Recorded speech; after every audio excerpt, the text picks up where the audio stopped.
বাবা, জাহান্নাম একটা কুয়ার মতো, একটা মটকার মতো। জাহান্নামের আসামি যখন নিক্ষেপ করবে, ফালাইয়া দেবে, জাহান্নামের তলায় যেয়ে পৌঁছাইতে 70 বছর সময় লাগবে। সূর্য তার ভিতরে যত গরম আছে সমস্ত গরম ছাড়িয়ে দেবে। কিতাবের মধ্যে লেখছে, যখন সূর্য গরমের পরে গরম ছাড়তে থাকবে, মাটির জমিনটা পুরিয়া লাল টকটকা হইয়া যাবে। এই জাহান্নামের মধ্যে জন্য আমি ঠান্ডা পানি হারাম ঘোষণা করিয়া দিলাম। খবরদার ঠান্ডা পানি সামনে দিবি না। চিল্লাইতে চিল্লাইতে চিল্লাইতে চিল্লাইতে 10,000 বছর পরে এক পেয়ালা পানি সামনে যাবে। এই পানিটা এত গরম হবে, কিতাবের মধ্যে লিখছে, আমি 2-3 দিন আগেও বললাম, এই গরম পানির পেয়ালাটা মুখের কাছে আনার সঙ্গে সঙ্গে চুমুক দেওয়া লাগবে না। এই পাত্র থেকে এত গরম পানির এত মারাত্মক গরম ভাব চেহারার মধ্যে লাগবে। চেহারার মধ্যে লাগার পরে চেহারার চামড়াটা একেবারে জফাত করিয়া খুলিয়া পড়িয়া যাইবে রে বাবা। আসার সিরিয়াল আছে, যাওয়ার কোনো সিরিয়াল নাই।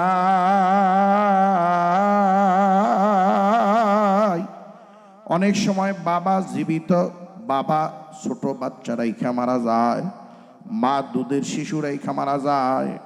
ওই যে ফিলিস্তিনে কাফের মুশরিক বেঈমানেরা, জালেমের গোষ্ঠী যেইভাবে এলোপাতারি হামলা করতেছে, দুধের শিশু বাচ্চা মা হারাইয়া ফেলাইতেছে। মায়ের লাশের উপরে দুধের বাচ্চা দুধ খাওয়ার জন্য যায়, মায়ের হাত ধরে নাড়াচাড়া করে, পা ধরে টানাটানি করে। মা তো আর আওয়াজ দেয় না, দুধও দিতে পারে না। 2-2.5 বছরের বাচ্চারা রাস্তায় রাস্তায় ঘুরে মা মা খুঁয়ে চিল্লায়, মা পায় না। বাবা তালাশ করে, বাবা তালাশ করে পায় না। এই যে 3-4 দিন আগে দেখলাম, এক ছোট্ট বাচ্চার বয়স হয়তো 4 থেকে 5 বছর হইতে পারে, আর বেশি হবে না। বাবা মারা গেছে, বাবার লাশটা ওই লাশ ধোয়ানের খাটিয়ার মধ্যে উঠাইছে। ওই মসজিদে যে লাশ ধোয়ানের খাটিয়া থাকে, এই লাশ ধোয়ানের খাটিয়ার মধ্যে, চাঙ্গারি না খাটিয়ার মধ্যে উঠাইছে। চাদর দিয়া বাবার লাশ ঢাকিয়া ফালাইয়া রাখছে। এই 4-5 বছরের বাচ্চাটা বাবার লাশের পাশে যেয়ে শুয়ে রইছে। একবার বাবারে জড়াইয়া ধরে, একবার বাবার লাশের উপর দেয়া পা উঠাইয়া দেয়, একবার বাবার গলা জড়াইয়া ধরতেছে, একবার বাবার কানের ভিতর আঙ্গুল দিয়া ডাক দিতেছে, বাবা। বাচ্চার এই অবস্থা দেখে বাচ্চারে কেউ ফিরাইতেছেও না। চতুর্দিকে যারা দাঁড়াইছে সবাই কাঁদতেছে। বাচ্চারে বুঝানোর মতো কেউ নাই। বাচ্চাদের যতই বলে তোর বাবা মারা গেছে, বাচ্চা বোঝে না। পায়ের আঙ্গুল ধরে টানতেছে, আর বাবা বাবা কইয়া চিল্লায়। কিন্তু বাবা যে চিরতরে ঘুমাইয়া গেছে, এই বাচ্চারে কে বুঝ দিবে? বুঝ দেওয়ার মতো তো কেউ না।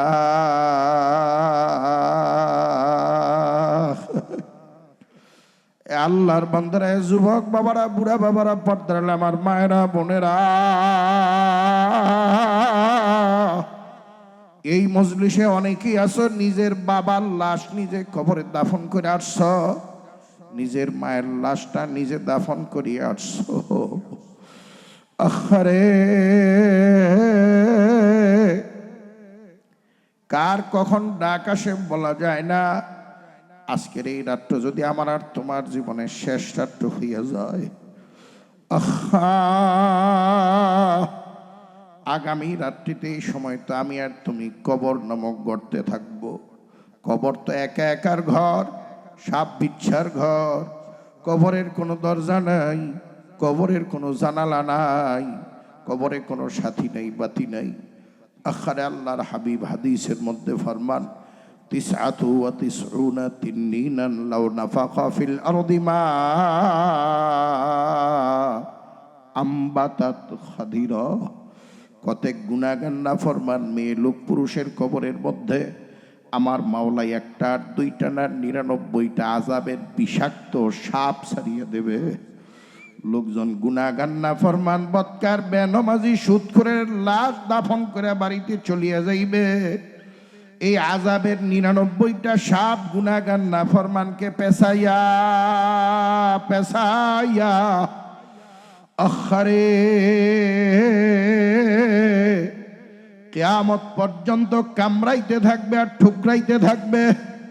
কিতাবের মধ্যে লেখছে একটা সাপ যখন সবল মারবে, গুনাহগার নাফরমানের এই বডিটা, এই দেহটা 70 থেকে 80 হাত মাটির নিচে ঢুকিয়া যাইবে, আবার টানিয়ে উঠাইবে, আবার সবল মারবে, আবার মাটির তলায় চলিয়া যাইবে, আবার টান মারিয়ে উঠাইয়া ফেলাইবে। আল্লাহর বান্দারা, হাদিসের মধ্যে আছে আল্লাহর নবী ফরমান 99 সাপের একটা সাপ যদি দুনিয়ার মধ্যে মুখ বাহির করিয়া একটা নিঃশ্বাস ফালাইতে একবার ফোঁস করত, এই নিঃশ্বাসের মধ্যে মাওলা এত বিষ দিয়া রাখছে, এক নিঃশ্বাসের বিষে গোটা দুনিয়ার গাছপালা তরুলতা যা আছে সব পুড়িয়া ছারখার হইয়া যাইত, জমিনের মাটি বেশি পুড়িয়া যাইত, জমিনে ফসল উৎপাদন হইত না। এরকম একটা দুইটা না 99টা সাপ পেছাইয়া ধরবে। এ যুবক বাবা, তোর পায়ে ধরছি, তুই কি সহ্য করতে পারবি? এ বুড়া বাবা, সহ্য করতে কি পারবা? আল্লাহ অন্যায় হাদিসে আল্লাহর হাবিব ফরমান, কোন কথে গুনাহগার না ফরমান মেয়ে লোক পুরুষের কবরের মাটি এক পাশ থেকে আরেক পাশে এমন জোরে চাপ মারবে, সাপের চোটে পাজরের এক পাজরের হাড্ডি আর এক পাজরে ঢুকিয়ে যাইবে, বুকের খাঁচার হাড্ডিগুলা টাস টাস করিয়া ভাঙ্গিয়ে যাইবে। লা ইয়ামুতু ফিহা ওয়ালা ইয়াহইয়া। এই আযাব আর গজবের মধ্যে মানুষটা মরবেও না, আবার মানুষটা বাঁচবেও না। আল্লাহর বান্দারা, অনেক বছর আগে পাকিস্তানের তারেক জামিল সাহেবের লেখা এক কিতাব পড়ছিলাম। তিনি এক ঘটনা লেখছে, পাকিস্তানে এক জমিদার মারা গেছে। মারা যাওয়ার পরে, জমিদার বড় অত্যাচারী ছিল, মারা যাওয়ার পরে তার লাশটারে ধোয়াইয়া মুছাইয়া সাদা 3 টুকরা সাদা মার্কিন কাপড় দিয়া লাশটারে প্যাকেট বানাইয়া আখারে জানাজার নামাজ দিয়া জমিদারের লাশটা একটা কফিনের মধ্যে ভইরা ধরাধরি করিয়া গোরস্থানে নিয়ে গেছে। জমিদারের যেই জায়গায় কবর খনন করছে, লাশটারে কবরের পার্শ্বে নামাইয়া লোকজন গেছে কবরের ভিতরে নামবে, নামতে যেয়ে দেখে জমিদারের কবরের তলাটা বিষাক্ত বিচ্ছা উঠিয়ে গিজ গিজ করতেছে। লোকজন ভয় পেয়ে গেছে, বিচ্ছা কই থেকে আসলো। মাটি দিয়া কবর ভরিয়ে দ্বিতীয় আরেকটা জায়গায় কবর খনন করছে। জমিদারের লাশ নিয়ে গেছে, নিয়ে যেয়ে দেখে আগের কবরের যেই বিচ্ছাগুলা ছিল দ্বিতীয় কবরের তলায় সেই বিচ্ছাগুলাই হাজির। লোকজন ভয় পেয়ে গেছে, মাটি দিয়ে কবর ভরিয়া তৃতীয় আরেক কবর খনন করছে। তৃতীয় কবর খনন করিয়া জমিদারের লাশ নেওয়ার জন্য অন্য লোক পাঠাইয়া কয়েকজন লোক কবরের কাছে দাঁড়াইয়া রয়েছে, বিচ্ছাগুলা কই থেকে আসে একটু দেখবে। যেই জমিদারের লাশটারে নিয়ে কবরের কাছে নিয়ে রাখছে, অমনি দেখে কবরের তলার মাটিটা শিরশির করিয়া হারিয়ে গেছে। নিচে থেকে বিষাক্ত বিচ্ছাগুলা লাফাইয়া উঠা শুরু করছে। এ বেনামাজি বাবারা, দাড়ি কামান্না বাবারা, সুদখোর বাবারা, ঘুষখোর বাবারা, এ গুনাহ করুন না বাবারা, আমার আর তোমার গুনার কারণে যদি কবরের মধ্যে মাওলায় বিষাক্ত কয়টা বিচ্ছা ছাড়িয়া দেয়, মনটারে ডাক দিয়ে জিজ্ঞাসা করা, আমার বা উপায় কি? তোমার বা উপায় কি? আল্লাহ তুমি আমাদেরকে মাফ করিয়ে দিও। এ আল্লাহর বান্দারা, কবরের আযাব কিয়ামতের আযাবের সামনে কোনো আযাব না। কিয়ামত যেদিন কায়েম হবে, কিয়ামতের ময়দানে শুধু বিচারের অপেক্ষায় দাঁড়াইয়া থাকা লাগবে 50 আলফা সানা, কমাস কম 50,000 বছর বিচারের অপেক্ষায় দাঁড়াইয়া থাকা লাগবে। যদি মাওলার আরশের নিচে আমি আর তুমি ছায়া না পাই, যারা আমার মাওলার আরশের নিচে ছায়া পাইবে না, এই 9,30,00,000 মাইল দূরের এই সূর্যটা আল্লাহ পাক কিয়ামত যেদিন কায়েম হবে, ওই দিন গুনাহগার নাফরমানের মাথার 1 হাত বা 1.25 হাত উপরে উব্বুত করিয়া সারিয়া দেবে। আর সূর্যরে ডাক দিয়া বলবে, সূর্য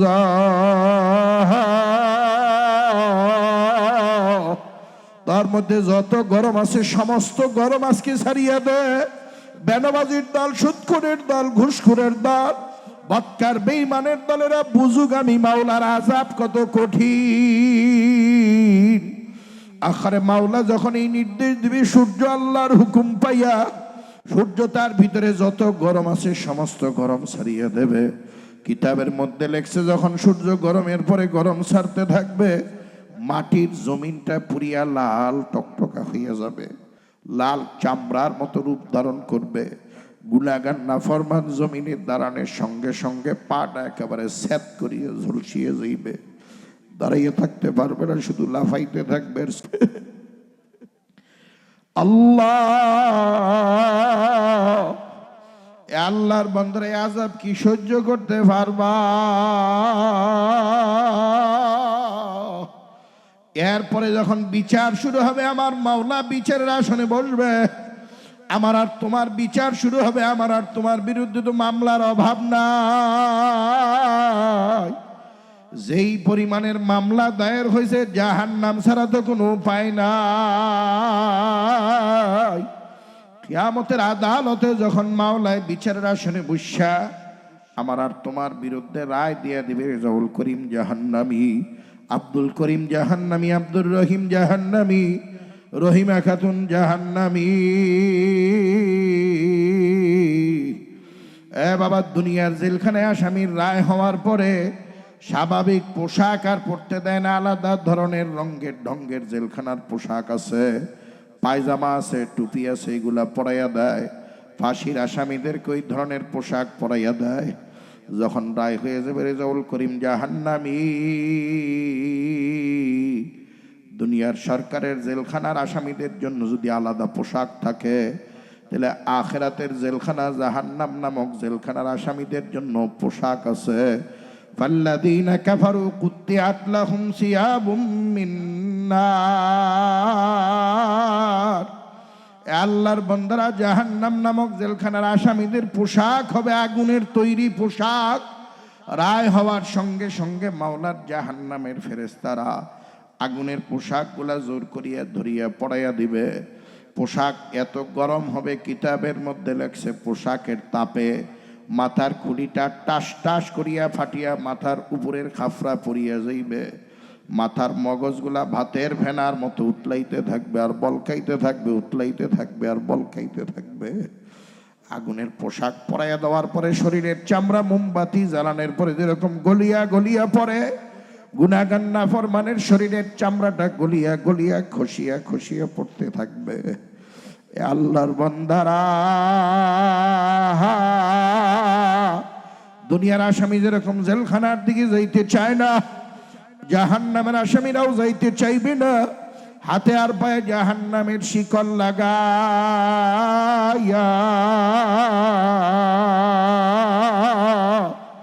দুনিয়ার সরকারের যেরকম পুলিশ আছে, দারোগা আছে, আল্লাহরও পুলিশ আছে, দারোগা আছে। রায়ের পরে টানিয়া হেসড়ে নিয়া জাহান্নামের মুখে নিয়ে একটা ধাক্কা মারিয়া ফেলাইয়া দেবে। এ বাবা, জাহান্নাম একটা কুয়ার মতো, একটা মটকার মতো। জাহান্নামের আসামি যখন নিক্ষেপ করবে, ফালাইয়া দেবে। জাহান্নামের তলায় যেয়ে পৌঁছাইতে 70 বছর সময় লাগবে।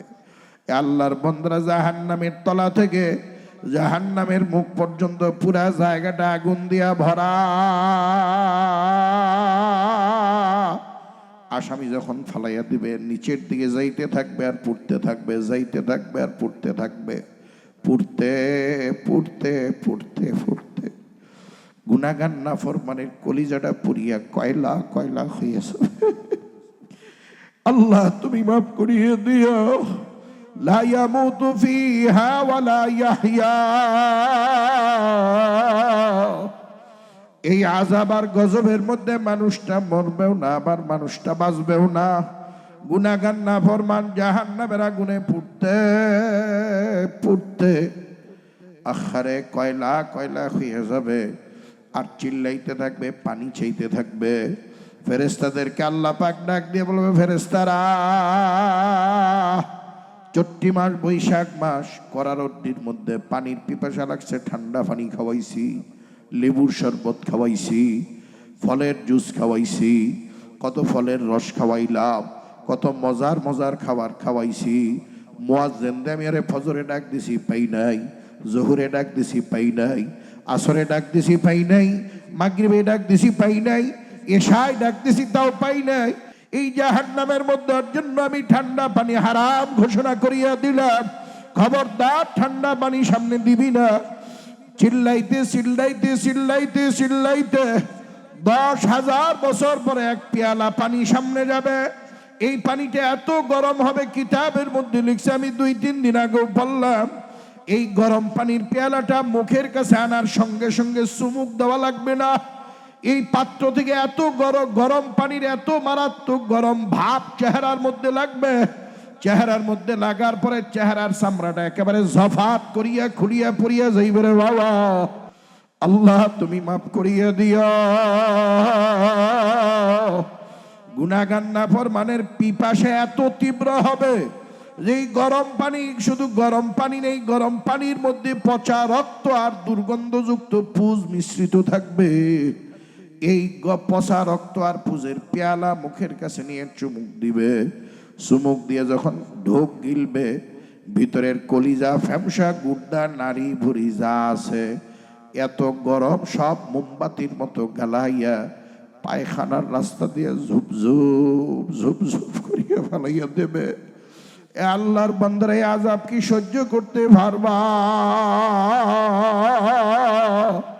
সহ্য করতে পারলে কোনো ওয়াজ লাগবে না, নসিহত লাগবে না। আর যদি বলো যে হুজুর না না, এই আযাব সহ্য করা কোনো মানুষের পক্ষে সম্ভব না, তাহলে বাবা হাতে ধরলাম, পায়ে ধরলাম, বাবা গুনার কাম সারো। এ বাবা হাতে ধরলাম, পায়ে ধরলাম, গুনার কাম সারো, নেকের কাম ধরো। গুনার কাম সারো, নেকের কাম ধরো। গুনাহ মানুষকে জাহান্নামের আসামি বানাইয়া দেবে, আর নেক মানুষকে জান্নাতের মেহমান বানাইয়া দেবে। না হাতে পায়ে ধরিয়া বলিয়া থুয়ে যাইতেছি, বাবা গুনার কাম সারো, নেকের কাম ধরো।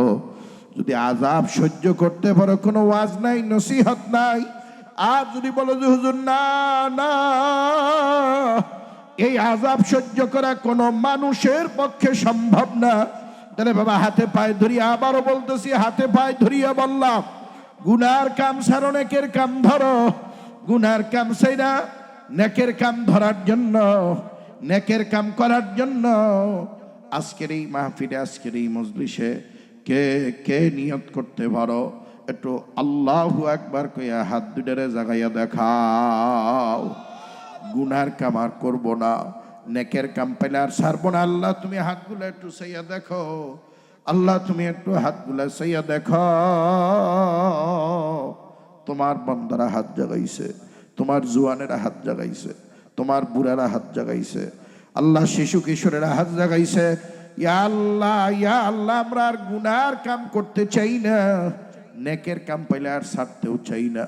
আল্লাহ আমরা যারা হাত বাড়াইলাম, আল্লাহ মউত পর্যন্ত গুনার থেকে হেফাজত করো। নেকের কাজ করতে করতে কবরে যাওয়ার তৌফিক দিয়া দাও। জোরে জোরে বলেন আল্লাহুম্মা আমিন। ভাইরা, আলোচনা লম্বা চওড়া না, গুনাহ করাই যাবে না। গুনাই মানুষকে জাহান্নামে নিয়ে যাবে, আর নেক মানুষকে টানতে টানতে জান্নাতে পৌঁছাইয়া দিবে। আমরা কি জান্নাতে যাইতে চাই না জাহান্নামে যাইতে চাই? কারা কারা জান্নাতে যাইতে চাই তো আল্লাহু আকবার কইয়া হাত জাগাও। নারায়ে তাকবীর। এর থেকে কিন্তু মহিলাদের আওয়াজ জোরে হয়, পুরুষের মতো আওয়াজ দাও, নারায়ে তাকবীর।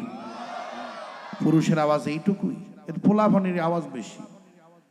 নারায়ে তাকবীর। আল্লাহ তুমি একটু হাতগুলা চাইয়া দেখো, তোমার বান্দারা হাত জাগাইছে, জান্নাতে যাইতে চায়।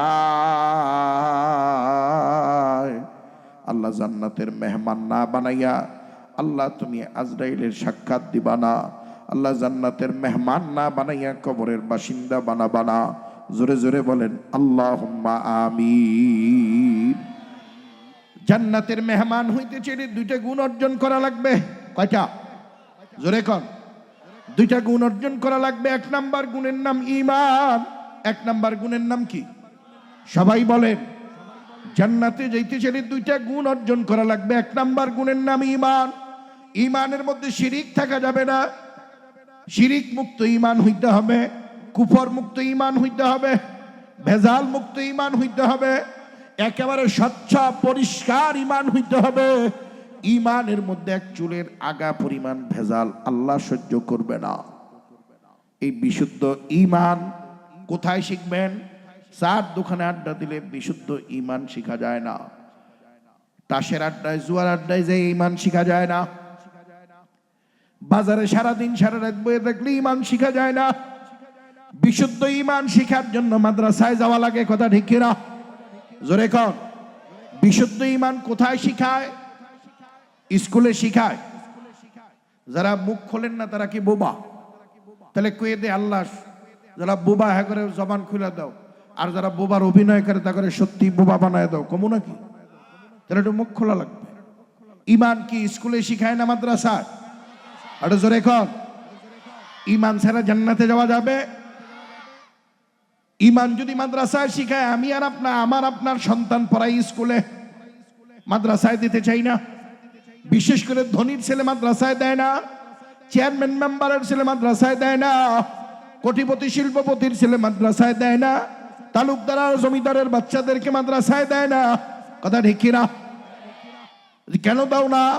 কয় হুজুর মাদ্রাসার পড়া ফকিরা পড়া, বলে কিনা? মাদ্রাসার পড়া কি পড়া?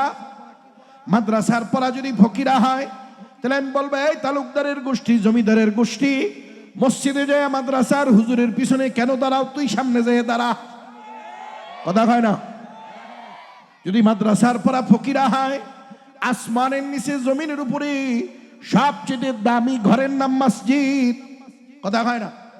সবচেয়ে দামি ঘরের নাম কি? মসজিদ না এমপির ঘর, সংসদ ভবন, হ্যাঁ, বঙ্গভবন, হাওয়া ভবন, তারপরে কি গণভবন? সবচেয়ে আসমানের নিচে জমিনের উপরে সবচেয়ে দামি ঘরের নাম মসজিদ।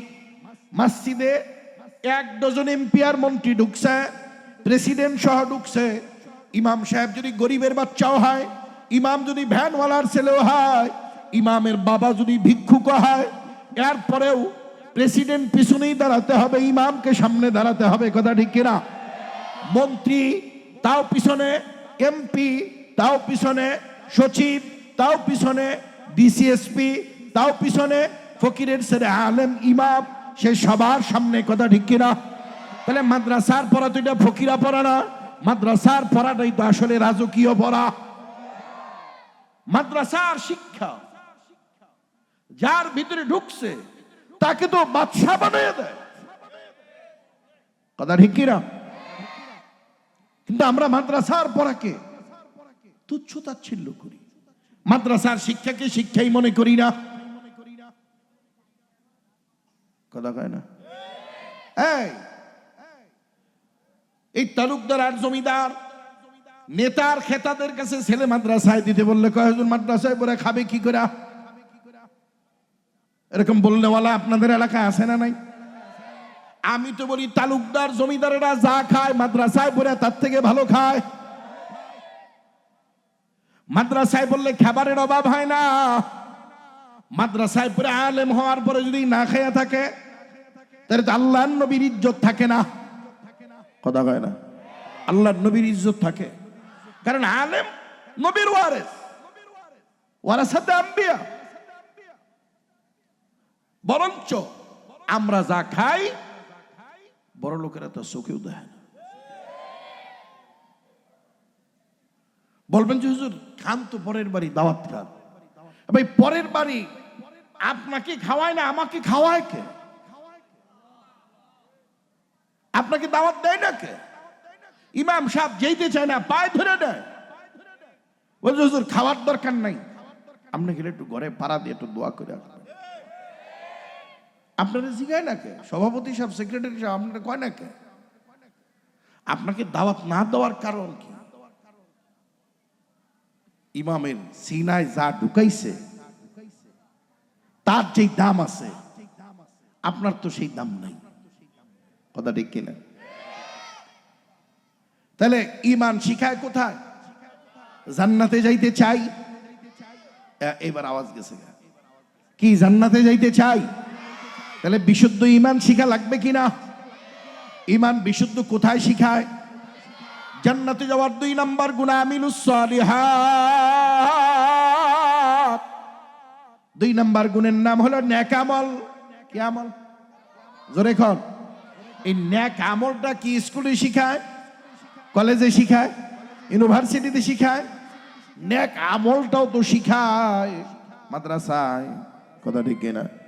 তাহলে ইমান, জান্নাতে যাওয়ার 2টা গুণ দরকার। 1 নম্বরে ইমান, 2 নম্বরে নেক আমল। এই 2 গুণ যার মধ্যে আছে, আল্লাহ পাক রব্বুল আলামিন তাকে পুরস্কার দিবেন সবচেয়ে দামি ভিআইপি জান্নাত, জান্নাতুল ফেরদাউস। তাহলে আমরা কি বুঝলাম? মাদ্রাসা জান্নাতি মানুষ বানানোর কারখানার নাম, ফ্যাক্টরির নাম, কথা রেখে না। বলবেন যে হুজুর আমরা যে মাদ্রাসায় পড়ি নাই, তাহলে কি আমার উপায় আছে? ভাই অনেকে উঠাউঠি করতেছেন, খারাপ লাগলে বলে দেন, শেষ করে দেবো এক্ষুনি। উঠাউঠি করা যাবে না, এই উঠাউঠি করা যাবে না। মাদ্রাসা জান্নাতি মানুষ তৈরি করার ফ্যাক্টরির নাম, কারখানার নাম। বলবেন যে হুজুর আমরা মাদ্রাসায় পড়িনি, আমাদের উপায়? আপনাদেরও উপায় আছে। ডাক্তারের হেল্পার 20 বছর হেল্পারি করে যদি সে আধা ডাক্তার হয়, আপনি একজন আলেমের হেল্পার হয়ে যান। আলেমের জুতা সুজা করেন, আলেমের অজুর পানি আগায়া দেন, আলেমের টয়লেটের পানি আগায়া দেন, আলেমের হেল্পারি করেন, আলেমের রুমালটা আগায়া দেন, আলেম অজু করছে অজুর গামছাটা আগায়া দেন। আলেমের সাথে উঠতে বসতে চলতে চলতে চলতে চলতে আপনি 20 বছর পরে আধা আলেম হয়ে যেতে পারবেন, কথা ঠিক কিনা? টেনশনের কারণ নেই। কিন্তু আমরা তো আলেমদেরকে এক শ্রেণী দেখতেই পারি না। এক শ্রেণীর মানুষ আলেমদেরকে আমরা পাখা নজরে দেখি, আলেমের সে নেতারে দেহে বেশি, কথা কয় না। কে? আলেমের কাছে গেলে তো চুরি চামারি করা যায় না, ভালোই চলতো। আর নেতার কাছে গেলে তো ট্যাবলেটও পাওয়া যায়, গাজার পুড়িয়াও পাওয়া যায়, আবার মদের ডিব্বাও পাওয়া যায়, আবার কিছু পয়সাও পাওয়া যায়, কথা কয় না। আজকে যুব সমাজ এই খারুইয়া মতোই না নেতা যারা আছে, দাড়ি কামায় খারুইয়া মতো, গরুর মতো, এই সমস্ত নেতারা যুবকদেরকে পুঁজি বানাইয়া ফেলাইছে, নেশা ধরাইয়া দিয়া ওরে মাতাল বানাইয়া রাখছে, নিজের হাতের মুঠায় নিয়ে নিছে। যুবকরা নেতার বাহিরে যাইতে পারে না। আল্লাহ আমাদেরকে হেফাজত করুক। এইদিকে বলবো না। তাহলে মাদ্রাসার দরকার আছে না নাই? জোরে কন আছে না নাই? যদি মাদ্রাসার দরকার থাকে, ভাই যেই গ্রামে মাদ্রাসা থাকে, এই গ্রামে কিয়ামতের আগের দিন পর্যন্ত অভাবে না খাইয়া মানুষ মারা যাবে না। যেই গ্রামে মাদ্রাসা হয়, এই গ্রামে বড় ধরনের কোনো বিপদ আপদ বালা মুসিবত আসবে না, কারণ মাদ্রাসা তো নবীর ঘর, কথা ঠিক না? মাদ্রাসায় যারা পড়ায় তারা নবীর মেহমান, নবী পরিবারের সদস্য, নবী ফ্যামিলি মেম্বার। হুজুর এটা কোনো কথা? হ্যাঁ এটাই কথা। ইন্নাল উলামা ওয়ারাসাতুল আম্বিয়া লাম ইউরাসু দিনারা ওয়ালা দিরহামা। এই আপনার বাড়িতে আমি গেলে, হুজুরের বাড়িতে আমি গেলে 3 দিন থাকার পরে বলবো হুজুর যাবেন কবে? কিন্তু ওনার ছেলে 12 বছর থাকলেও কয় না যে বাবা যাবি কবে, কয় না। কেন? সে তার ওয়ারিস, কথা ঠিক কিনা? আমরা যারা মাদ্রাসায় পড়াই, কেউ কোনোদিন কয় না মাদ্রাসা থেকে যাবেন কবে। মাদ্রাসায় আমাদের বাড়ি, মাদ্রাসায় আমাদের ঘর, মাদ্রাসায় আমাদের সব, কথা ঠিক না? তাহলে মাদ্রাসা সব আমাদের হওয়ার কারণেই তো আমরা নবী পরিবারের সদস্য। ঘরটা যেহেতু নবী, এই ঘরে যারা থাকে নবী পরিবারের সদস্য না হইলে এই ঘরে তো বছর বছর থাকার অধিকার নাই, কথা ঠিক না? তাহলে আপনাদের গ্রামে এই যে বাইতুল আমান নুরানি হাফিজিয়া মাদ্রাসা এতিমখানা দাঁড়াইছে, এটা কি আপনাদের জন্য খুশির সংবাদ না দুঃসংবাদ? জোরে কন। মাদ্রাসার দরকার আছে, যদি মনে করেন মাদ্রাসা দরকার আছে, তাহলে এই মাদ্রাসা টিকায় রাখার জন্য হিন্দু, বৌদ্ধ, খ্রিস্টান, বিজাতি, বিদর্ভী তারা কিন্তু সাহায্য করবে না, সহযোগিতা করবে না। কথা ঠিক কিনা? করবে তারা। হিন্দুরা মাদ্রাসা চায়, খ্রিস্টানেরা মাদ্রাসা চায়, ইয়াহুদিরা মাদ্রাসা চায়, চায় না। কারা চায়? তো মুসলমানেরাও সবাই চায় না, সবাই চায়। সব মুসলমানি মাদ্রাসা চায় না। তসলিমা মার্কা মুসলমানরা মাদ্রাসা ধ্বংস চায়। কথা রেখেরা কবির চৌধুরীর মতো মার্কা, কবির চৌধুরী মার্কা মুসলমানেরা, ওই যে মুরগি চূড়ার মতো মুসলমানেরা মাদ্রাসা চায় না, তারা মাদ্রাসা বন্ধ করতে চায়। কথা ঢিকিরা। এই যে উপদেষ্টা বানাইছিল ফারুকি, এরা মাদ্রাসা চায় না, এরা মানুষের চরিত্রের ধ্বংস চায়। জানে যে মাদ্রাসা জমিনে থাকলে মানুষের চরিত্র ধ্বংস হবে না, মাদ্রাসা মানুষের চরিত্র গঠন করে। কথা ঢিকিরা। ভাই, মাদ্রাসার কোন ছেলে মা বাবা বৃদ্ধাশ্রমে পাঠায় না।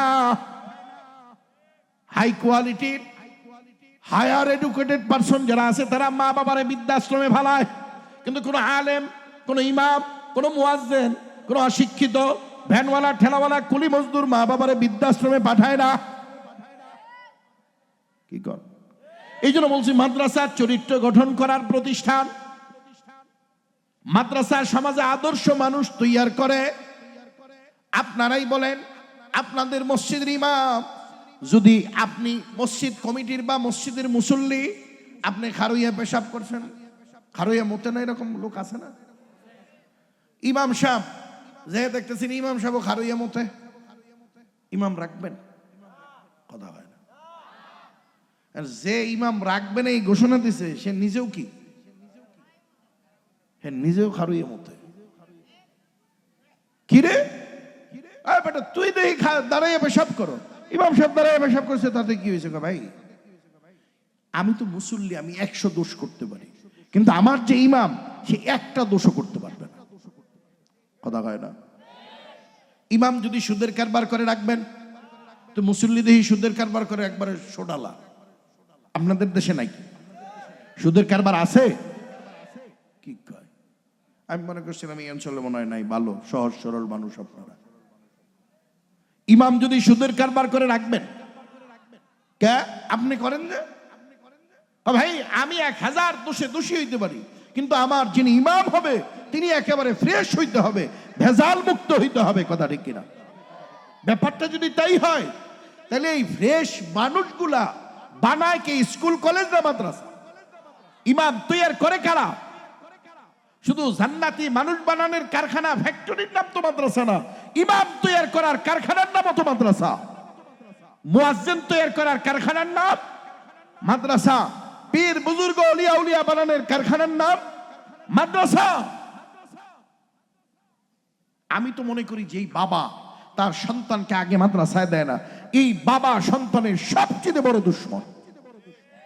কারণ বাবা হিসাবে সন্তানের কল্যাণকামী হওয়ার দরকার। সন্তান যেই প্রতিষ্ঠানে ভর্তি করলে জান্নাতের মেহমান হবে, যদি এই প্রতিষ্ঠানে না দেয়, তাহলে বাবা তো সন্তানের সাথে দুশ্মনী করবে। তাহলে কি মাদ্রাসার দরকার আছে মনে করেন? যদি দরকার থাকে, তাহলে আপনাদের এই মাদ্রাসা, আমি আসার সময় আমার কর্তৃপক্ষ বলছে যে হুজুর মাদ্রাসার একটু কালেকশন করার দরকার, কিন্তু সমস্যা হলো আমার ভয় লাগে কালেকশন করতে। অনেক জায়গায় কালেকশন চাইলে লোকজন কেউ মাথা খাউজাইয়া ভাগে, কেউ কানে মোবাইল ধরে ব্যস্ততা দেখাইয়া ভাগে, কেউ পিঠ চুলকাইতে চুলকাইতে ভাগে টাকা দেওয়ার ডরে। আপনারা এখানে কালেকশন চাইলে এখান থেকে টাকা দেওয়ার ভয়তে ফলাবেন কাটাকাটা, একটু আজ যাবেন কি? একজনও যাবেন না? কি কয়? একজনও না?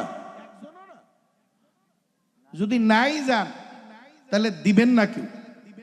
মাদ্রাসার জন্য যদি কিছু চাওয়া হয়, দিতে রাজি আছেন? কারা কারা দিবেন? যাই দিবেন, দেওয়ার নিয়ত আছে কার কার? একটু আজ গান তো দে। আল্লাহ তুমি হাত কাটা চাইয়া দেখো, আল্লাহ তোমার দয়ার নজর দিয়ে তাকায়া দেখো, যারা মাদ্রাসার জন্য দান করবে আল্লাহ হাতে জাহান্নামের শিকল পরাবা না। জোরে বলেন না আমিন? আরো জোরে বলেন আমিন। এই আমি আজকের এই মজলিসে বেশি না, একেবারে সংক্ষিপ্ত ভাবে অল্প একটু চাবো। তবে চাওয়ার আগে আমার কথা হলো এটা, কে দিবে কে দিবে না এটা আমি জানি না। বাকি কার কামাই কার রোজগারের টাকা নবীর ঘরে আল্লাহ কবুল করছে এটা দেখার বিষয়। কথা ঠিক না? আল্লাহ যদি আপনার টাকা কবুল না করে আমি গলা দিয়ে রক্ত বাইর করলেও আপনি 1 টাকাও দিতে পারবেন। আর যদি কবুল করে আমি যতটুকু বলছি এতটুকু বলাতে আল্লাহ ঘাড়ে ধরে আপনারা দিয়ে দাও। কথা ঠিক কিনা? বাকি আমি আপনাদের জন্য এতটুকু করতে পারি, এই মজলিসে আপনাদের সবার চেয়ে বেশি বড় গুনাহগার আমি। আমার গুনাহ তো আমিই জানি, আপনারা তো জানেন না। বাকি আপনারা এখানে হয়তো কেউ মুসাফির না, আমি মুসাফির। নবীজির হাদিস 3 ব্যক্তির দোয়া আল্লাহ ডাইরেক্ট কবুল করেন। কয় ব্যক্তির দোয়া? 3 ব্যক্তির দোয়া আল্লাহ ডাইরেক্ট কবুল করেন। 1 নম্বরে মা বাবার দোয়া সন্তানের জন্য, সন্তানের দোয়া মা বাবার জন্য আল্লাহ ডাইরেক্ট কবুল করে। মুসাফিরের দোয়া আল্লাহ ডাইরেক্ট কবুল করে। মজলুমের দোয়া জালেমের বিরুদ্ধে আল্লাহ ডাইরেক্ট কবুল করে। ঠিক কিনা? তাহলে এই 3 ব্যক্তির মধ্যে কি আমি এক ব্যক্তি আসি না নাই? কথা কন, আসি আসি আসি। আজকের এই মজলিসে হবে কিনা আমি জানি না। মুসাফির হিসাবে আমি দোয়া করব আজকের এই মজলিসে 5 জন মানুষ এই মাদ্রাসার জন্য অল্প কিছু টাকা চাবো, যদি দেন তাদের জন্য আমি দোয়া করব। বলেন হুজুর দোয়াটা কি? দোয়াটা হলো যেই 5 জনে দিবেন এই 5 জনের জন্য আমি দিল থেকে দোয়া করব, আল্লাহ পাক যাতে মরার আগের দিন হইল নবীজিরে স্বপ্নে দেখাইয়া তারপরে কবরে নেয়। নবীজিরে স্বপ্নে দেখলে লাভ, জাহান্নাম হারাম জান্নাত ওয়াজিব হয়ে যাবে। কথা ঠিক না? জাহান্নাম হারাম জান্নাত ওয়াজিব হয়ে যাবে। এইখানে নবীর আশেক প্রেমিক আছে কিনা আমি জানি না, তবে 5টা মানুষের কাছে আমি 10, 20, 50 হাজার টাকা চাবো না। 5টা মানুষ এই মাদ্রাসার জন্য নিজের কামাই থেকে যদি গরিব মানুষ হন প্রয়োজনে 5 বারে দিয়ে পরিশোধ করবেন। এরপরেও মাদ্রাসা আল্লাহর নবীর ঘর, মাদ্রাসা কোরআনের ঘর, এতগুলা মানুষের মধ্যে ভাগ্যবান 5 জন কে আছে আমার জানা নাই। 5 জন মানুষ মাদ্রাসার জন্য 5টা করে 1000 টাকা দিবেন। দোয়া যারা যেই 5 জন দিবেন এই 5 জনের জন্য মুসাফির হিসাবে দোয়া করব, আল্লাহ পাক যাতে নবীজিরে স্বপ্নে দেখা কবরে যাওয়ার তৌফিক দিয়া দেয়। 1 নম্বরে কে আছেন হুজুর ইনশাল্লাহ মরিয়ার বাঁচি 5টা 1000 টাকাই তো, 5000 টাকা দিলে ফকির হব না, গরিব হব না, বাজারও বন্ধ হবে না। 1 নম্বরে কে আছেন 5টা 1000 টাকা দিবেন? হুজুর ইনশাল্লাহ আমি 5 দেব। কি নাম? লাঞ্জু ভাই। আলহামদুলিল্লাহ বলবেন না আপনারা? ভাই নারায়ে তাকবীর মারহাবাত দরকার নেই, মাদ্রাসার প্রয়োজন উনি দিবে, আলহামদুলিল্লাহ আমরা বলতে পারবো না ইনশাআল্লাহ। 1 নম্বরে লাঞ্জু ভাই 5000, জোরে বলেন আমিন। আর জোরে কন না আমিন। আল্লাহ উনি যেই আশা নিয়ে দান করলেন আল্লাহ ওনার দিল। আয় আয় আয় বসো। এরকম মাহফিল ভাই কোনোদিন পাইনি আমি। আসলে ভালো বক্তা না তো, এই বিশৃঙ্খলা আমার কাছে পছন্দ হয় না। 1 নম্বরে লাঞ্জু ভাই 5000, জোরে বলেন আমিন। নবীজির স্বপ্নে দেখে কবরে যাওয়ার তৌফিক দান করুক, জোরে বলেন আমিন। পর্দারের মা বোনেরা ওই 5 জনের মধ্যে শরীক থাকতে পারেন। 2 নম্বরে কেউ আছেন দিলটা নরম করে 5টা 1000 টাকা কোরআনের ঘর, নবীর ঘর, মাদ্রাসার জন্য কুরবানি করার মতো হিম্মত সাহস আছে? অনেক ধনী হইলেই করা যাবে ব্যাপারটা এরকম না। ঢাকা শহরে ধনীর অভাব নাই। 1 রাতে 5 লাখ খরচ করে নর্তকী নাচে। একই ব্যক্তির গাড়ির দরজায় ভিক্ষুক হাত পাতলে 10 টাকা দিতে পারে না। কারণ কি? কারণ হলো ওর কামাই বিষাক্ত, ওর টাকা আল্লাহর কাছে অপছন্দ, যার কারণে ভিক্ষুককে দিতে পারে না, নর্তকীর পিছনে নাচায় নষ্ট করে দেয়, কুকুর রেখাওয়ায় নষ্ট করে দেয়, মদের বারে ধ্বংস হয়ে যায়। ফকির রে দিলে তো আরে জান্নাতে নেওয়া লাগে, কথা রেখে না। 2 নম্বরে কোন আল্লাহর বান্দা আছেন যদি একবারে 5,000 দিতে না পারেন 2 বারে পরিশোধ করে দিয়েন, একবারে না পারলে 2 বারে দিয়েন, অসুবিধা নেই। আরিফ মিয়া, আলহামদুলিল্লাহ, আরিফ মিয়া 5,000, জোরে বলেন আমিন। আর জোরে কন না আমিন। আল্লাহ দান কবুল করুক, জোরে বলেন আমিন। দুনিয়া আখিরাতের